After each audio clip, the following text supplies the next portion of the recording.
Welcome to channel. അപ്പോൾ 𝙬𝙬𝙬 ചേർന്ന ചാനലിലേക്ക് സ്വാഗതം. എൻ്റെ പേര് അജയ്. അപ്പോൾ നമ്മളിന്ന് നോക്കുമ്പോൾ നമ്മളിപ്പോൾ റീസെൻ്റ് നിങ്ങൾക്ക് ഇപ്പോൾ അറിയേണ്ടായിരിക്കും ഒരു ന്യൂസ് വന്നിട്ടുണ്ടായിരുന്നു. BSNL നമ്മുടെ ഇൻ്റർനെറ്റ് പ്രോട്ടോക്കോൾ വേർഷൻ 6 അവരെ ഇതിൽ ഇംപ്ലിമെൻറ്റ് ചെയ്തിട്ടുണ്ടായിട്ട്. അപ്പോൾ അതെങ്ങനെ സെറ്റ് ചെയ്യാമെന്നാണ്. അപ്പോൾ കുറച്ച് പേര് സബ്സ്ക്രൈബേഴ്സ് നമ്മുടെ മെസ്സേജൊക്കെ അയച്ചിട്ടുണ്ടായിരുന്നു. അപ്പോൾ അതിപ്പോൾ നമുക്ക് ഇന്നത്തെ വീഡിയോ അതാണ്. അപ്പോൾ ഇങ്ങനെ നമുക്ക് നമ്മുടെ സെറ്റിങ്സിൽ മോഡത്തിൻ്റെ സെറ്റിങ്സിൽ കയറിയിട്ട് IPv6 സെറ്റ് ചെയ്യുക എന്നുള്ള ഒരു ഓപ്ഷനാണ്. അപ്പോൾ IPv6 എന്ന് പറയുന്നത് നിങ്ങൾക്ക് അറിയായിരിക്കും, ഇൻ്റർനെറ്റ് പ്രോട്ടോക്കോൾ വേർഷൻ 6 ആണ്. അപ്പോൾ അത് സെറ്റ് ചെയ്ത് കഴിഞ്ഞാൽ നമുക്ക് സെക്യൂരിറ്റി കൂടും. അതേപോലെ എന്താ പറയുക, നമ്മുടെ ബ്രൗസിങ് എക്സ്പീരിയൻസ് ഒക്കെ കുറച്ചും കൂടി കൂളാവുന്ന വെച്ചാൽ കുറച്ചും കൂടി ഫാസ്റ്റും കുറച്ചും കൂടി ഇമ്പ്രൂവ്ഡ് വെർഷനാണ്. നമ്മളിപ്പോൾ യൂസ് ചെയ്യുന്നത് IP വേർഷൻ 4 ആണ്. അപ്പോൾ മറ്റ് ട്രാഫിക് കൂടിയ കാരണമാണ് ഇപ്പോൾ BSNL ഇത് കൂട്ടാൻ കാരണം. അപ്പോൾ നമുക്ക് അതെങ്ങനെ ചെയ്യേണ്ടതെന്ന് നോക്കാം IPv6ൻ്റെ. അപ്പോൾ നമുക്ക് അതിന് മുമ്പ് ചാനൽ സബ്സ്ക്രൈബ് ചെയ്യുക, അഥവാ ബെല്ലൈക്കൺ പ്രസ് ചെയ്ത് നോട്ടിഫിക്കേഷൻ ആക്കുക. അപ്പോൾ നമ്മളിപ്പോൾ ഈ കാണുന്നതാണ് കേട്ടോ നമ്മുടെ ചാനലിലെ പുതിയ ബാനർ ഞാൻ ഇപ്പോൾ ഡിസൈൻ ചെയ്താൽ. എങ്ങനെയുണ്ടെന്നൊന്ന് കമൻറ്റ് ചെയ്യുക. പക്ക ബോറാണോ അത് നല്ലതാണോ എന്ന് കമൻറ്റ് ചെയ്യട്ടെ. അപ്പോൾ നമുക്ക് അതിന് വേണ്ടിയിട്ട് നമ്മൾ ഡയറക്റ്റ് ബ്രൗസറിൽ കയറിയിട്ട് നമ്മുടെ മോഡത്തിൻ്റെ IP അഡ്രസ്സ് അടിക്കുകയാണ്. 192.168.1.1 അടിച്ചിട്ടുണ്ട്. അപ്പോൾ ഇനി യൂസർ നെയിം ഞാൻ ഓൾറെഡി സേവ് ചെയ്ത് വെച്ച കാരണം പഠിക്കണ്ട, ഞാനിതും അടിച്ചു കൊടുക്കട്ടെ.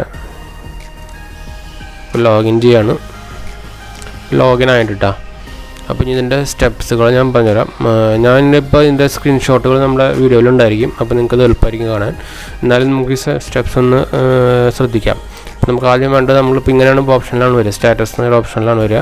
അതായത് നമ്മൾ നെറ്റ്വർക്കിൽ പോയി കഴിഞ്ഞാൽ നിങ്ങൾക്ക് ഇവിടെ ഇങ്ങനെ കാണാം, കണ്ടോ. അപ്പോൾ ഇങ്ങനെ വരുന്നു കഴിഞ്ഞാൽ വാൻ കോൺഫിഗറേഷൻ ആയിട്ടാണ് വരിക. അപ്പോൾ അതിങ്ങനെ കണ്ടു കഴിഞ്ഞാൽ നിങ്ങളിവിടെ IP പ്രോട്ടോക്കോൾ 3 സാധനമുണ്ട്.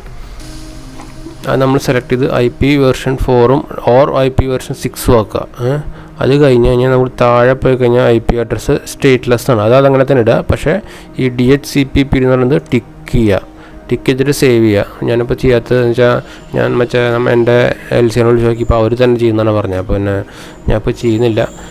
അപ്പോൾ താല്പര്യമുള്ളവർക്ക് അങ്ങനെ ചെയ്യാം കേട്ടോ. ഇതിപ്പോൾ നോക്കിയിട്ട് സേവ് ചെയ്യുക. അത് കഴിഞ്ഞാൽ LAN IP അഡ്രസ്സ് കാണുന്നുണ്ടോ, ഈ എന്താ പറയുക, ഈ മൂന്നാമത്തെ മെനു ആണ് പറയുന്നത് LAN അഡ്രസ്സ് എന്ന് പറയുന്നത്. അത് സെലക്ട് ചെയ്യുക. അതിനകത്ത് ഇവിടെ IPv6 കോൺഫിഗറേഷൻ എന്നുണ്ട്, അതെടുക്കുക. അതെടുത്ത് കഴിഞ്ഞാൽ നമുക്കിവിടെ LAN DNS എന്ന സംഭവം ഉണ്ട്, അതെടുത്തിട്ട് WAN ആക്കുക. എന്നിട്ട് നിങ്ങളുടെ കയ്യിൽ ഇപ്പോൾ സേവ് ചെയ്ത് കഴിഞ്ഞാൽ നിങ്ങളുടെ കയ്യിൽ വേറൊരു ഓപ്ഷൻ വരും. അതിൽ വന്നിട്ട് എന്താ ഇൻ്റർനെറ്റ് RVID 120 എന്നൊരു ഓപ്ഷൻ വരും. അത് സെലക്ട് ചെയ്യുക, സേവ് ചെയ്യുക. അതേപോലെ താഴെയും ഇതിപ്പോൾ ഓൾറെഡി വേണം തന്നെയാണ് സെലക്ട് ചെയ്ത് വെച്ചിരിക്കുന്നത്. അപ്പോൾ ഇതിലും അത് സെലക്ട് ചെയ്തിട്ട് സേവ് ചെയ്യുക. അത് കഴിഞ്ഞാൽ നമുക്ക് IPv6 DHCP സെർവർ കോൺഫിഗറേഷനിൽ പോവുക. അതിൽ എനേബിൾ അല്ലെങ്കിൽ എനേബിൾ ചെയ്യുക. അത് നോർമലി എനേബിൾ ആയിരിക്കണം, മോസ്റ്റ്ലി എല്ലാം എനേബിൾ ആയിരിക്കും. എന്നിട്ട് എനേബിൾ ചെയ്യുക. അത് കഴിഞ്ഞാൽ RA കോൺഫിഗറേഷനിൽ പോവുക. ഇതെല്ലാം ഓൺ ചെയ്തിടുക. അതായത് മാനേജ്മെൻറ്റ് അഡ്രസ് കോൺഫിഗറേഷൻ ഓൺ ചെയ്തിടുക, മാനേജ്മെൻറ്റ് സെറ്റിംഗ് ഓൺ ചെയ്തിടുക, അതുപോലെ അതർ സ്റ്റേറ്റ് കോൺഫിഗറേഷൻ ഓൺ ചെയ്തിടുക. ഈ സെറ്റ് ടൈമും അതൊന്നും മാറേണ്ട ആവശ്യമില്ല കേട്ടോ. അത് അതേപോലെ തന്നെ ഇട്ടാൽ മതി. സേവ് ചെയ്യുക. സംഭവം കഴിഞ്ഞു. നമ്മുടെ IPv6 കോൺഫിഗറേഷൻ സെറ്റിങ്സ് ലൈവ് ആയിട്ടുണ്ട്. അപ്പോൾ നിങ്ങൾക്ക് അതിൻ്റെ സ്റ്റാറ്റസ് നോക്കുകയാണെങ്കിൽ നിങ്ങൾക്ക് ഇവിടെ സ്റ്റാറ്റസ് പോയി കഴിഞ്ഞിട്ട് ഇതിൽ നോക്കി കഴിഞ്ഞാൽ നിങ്ങൾക്ക് ഇവിടെ കാണാം IPv6ൽ ഇവിടെ അതിൻ്റെ ഡീറ്റെയിൽസ് വരും കേട്ടോ. ഇതിപ്പോൾ ഞാൻ മാസ്ക് ചെയ്യും എന്ന് വെച്ചാൽ കാണാൻ പാടില്ലല്ലോ, നമ്മളിപ്പോൾ ഇതൊരു പ്രൈവസി ആണല്ലോ. ഇപ്പോൾ ഞാൻ മാസ്ക് ചെയ്യും കേട്ടോ. അപ്പോൾ ഇവിടെ നിങ്ങൾക്ക് കാണാൻ പറ്റും IPv4 IPv6 അതിൻ്റെ സെറ്റിങ്സ് നിങ്ങൾക്ക് ഇവിടെ കാണാൻ പറ്റും. അപ്പോൾ ഞാനിപ്പോൾ ചെയ്തതെന്താ വെച്ചാൽ നമ്മളിത് ഓൾറെഡി ചെയ്തിട്ടുണ്ടെന്നാണ് അവർ പറഞ്ഞത്. ഇപ്പോൾ എൻ്റെ IPv6 കോൺഫിഗറേഷൻ ഓൾറെഡി ചെയ്തിട്ടുണ്ടെന്നാണ് പറഞ്ഞത്. അപ്പോൾ ഞാനത് ഇവിടെ മാസ്ക് ചെയ്യുന്നുണ്ട്. നിങ്ങൾക്ക് ഇവിടെ കാണാൻ പറ്റില്ല, പക്ഷേ ഇവിടെ നിങ്ങൾക്ക് അഡ്രസ്സ് കാണാൻ പറ്റും ഓൺലൈൻ ലൈവ് ആയിട്ടുണ്ടെങ്കിൽ. അപ്പോൾ അങ്ങനെയാണ് സംഭവം സ്റ്റെപ്സ് വരേണ്ടത്. നമുക്ക് ഇതിൻ്റെ ഇടയിൽ ഞാൻ സ്ക്രീൻഷോട്ട് നമ്മുടെ വീഡിയോൻ്റെ ഇടയിൽ ഈസി ആയിട്ട് വേണ്ടിയിട്ട് നമ്മളിപ്പോൾ പറയുമ്പോൾ ഓരോ സ്റ്റെപ്പിന് നമുക്കൊരു ഇതിൻ്റെ നമ്മളിപ്പോൾ കാണിക്കുന്നതിൻ്റെ ഇതിൻ്റെ സ്ക്രീൻഷോട്ടായിട്ട് നമുക്ക് അതിൽ കൊടുക്കുന്നതാണ് കേട്ടോ. അപ്പോൾ നിങ്ങൾക്ക് ഈസി ആയിരിക്കും. അപ്പോൾ വലിയ പാടൊന്നുമില്ല. കുറച്ച് പേരോട് ചോദിച്ചിട്ടുണ്ടായിരുന്നു ഇങ്ങനെ IPv6 സെറ്റിങ്സ് ചെയ്യാനൊക്കെ. അപ്പോൾ അതിന് ഈസി എന്നുള്ളത് തന്നെ പറയാനുള്ളൂ. കുറച്ച് സ്റ്റെപ്പുകൾ മാത്രമേ ഉള്ളൂ, ജസ്റ്റ് നോക്കി ചെയ്താൽ മതി. അപ്പോൾ അതിൻ്റെ ഒരു ഇൻഫോർമേഷൻ വീഡിയോ ആയിട്ടാണ് നമ്മളിപ്പോൾ ഒന്ന് വന്നേക്കുന്നത്. അപ്പോൾ വീഡിയോ ഇഷ്ടപ്പെട്ടു എന്ന് വിചാരിക്കുന്നു.